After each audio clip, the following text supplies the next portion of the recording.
పెడతారు, కోట్ల కోట్ల రూపాయలతో అన్ని నిర్మిస్తారు, అన్ని బిల్స్ మీరు శాంక్షన్ చేసుకుంటారు. కానీ బోధన్ షుగర్లో ఉన్నటువంటి కార్మికుల యొక్క వేతనాలు పెండిన వేతనాలు తరతరాలుగా నుంచి వస్తున్నటువంటి మరి ఇప్పుడు ఎన్ఎస్ఏ ఫ్యాక్టరీకి సంబంధించి మరి ఒకవేళ ఇప్పుడు ప్రజెంట్ బోధన్ యువత అని చెప్పేసి దాని నుంచి అనేక కార్యక్రమాలు చేస్తున్నాం. గతంలో కూడా ల్యాండ్ కబ్జా జరిగితే కూడా దాని మీద ఫైట్ చేసిన సందర్భాలు ఉన్నాయి.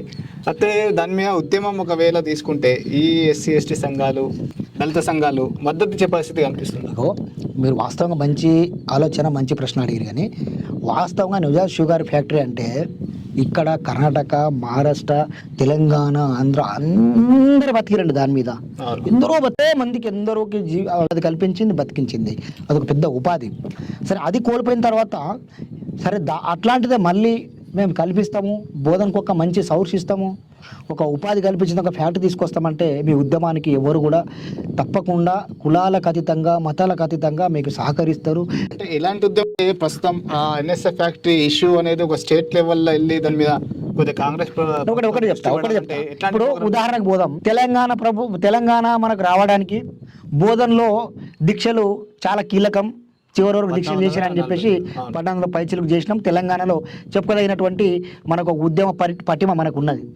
అదే విధంగా దాన్ని దృష్టిలో పెట్టుకునే, దానికి అనుగుణంగానే మనం దాన్ని ఉదాహరణ తీసుకునే ఒక తెలంగాణ కోసం ఏ విధంగా బోధనలో దీక్షలు ప్రారంభించినాం వచ్చే వరకు ఇంకో విషయం తెలిసినాము. ప్రత్యేక హైకోర్టు గురించి కూడా మేము అందరం కలిసి 38 అమర నిరాక్ష చేసినాం.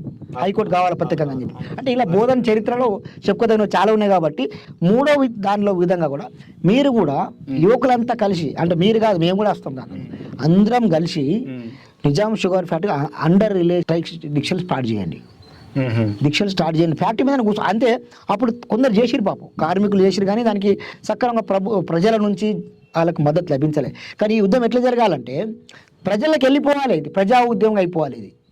ఇది ఒక్క అక్కడ ఉన్నటువంటి కార్మికులే కాదు, అక్కడ ఉన్న యువకులదే కాదు, బోధనలో ఉన్నటువంటి వాళ్ళదే కాదు, ఇది ప్రజా యుద్ధము, ఇది రైతుల ఉద్యమం, ఇది అందరిది. ఎన్ఎస్ఏ ఫ్యాక్టరీ లేకపోవడం వల్ల బోధన అభివృద్ధి మొత్తం కూడా శూన్యం. లేదు, మొత్తం వేరే వ్యవసాయ పరంగా రకరకాల పంటలు వేసేది, చెరుకు వేసేది, వరి వేసేది, పల్లి వేసేది, సన్ఫ్లవర్ వేసేది. ఇప్పుడు ఏడున్నాయని ఒకటే వరి వరి వరి వేస్తా ఉన్నారు రైతులు. ఇప్పటికి కూడా వాళ్ళు ఏమంటున్నారంటే అంటే వాళ్ళకు ఈ షుగర్ కేన్ మీద బెనిఫిట్, దీని మీద అంటే కష్టం కూడా పెద్దగా ఎక్కువ ఉండదు. అయితే వాళ్ళకు బెనిఫిట్స్ పెట్టుబడి తక్కువ ఉంటుంది, లాభం ఎక్కువ వస్తుంది. అందుచేత అది వాళ్ళు కూడా సిద్ధంగా ఉన్నారు. ఏమంటున్నారు కదా, ప్రజా ఉద్యమం అవుతుంది, రైతుల ఉద్యమం అయితే రైతుల చేతిలో వెళ్తుంది, లేబర్ ఉద్యమం చేతిలో వెళ్తుంది ఉద్యమం. కాబట్టి మీరు యువకులు ఒక మంచి ఆలోచనతోని, ఒక ప్లాన్ తోని మీరు రిలే అండర్ స్ట్రైక్ స్టార్ట్ చేయండి. తప్పకుండా మీకు అందరు సహకరిస్తారు, మీ ఉద్యమంలో అందరూ కూడా భాగస్వాములు అవుతారు.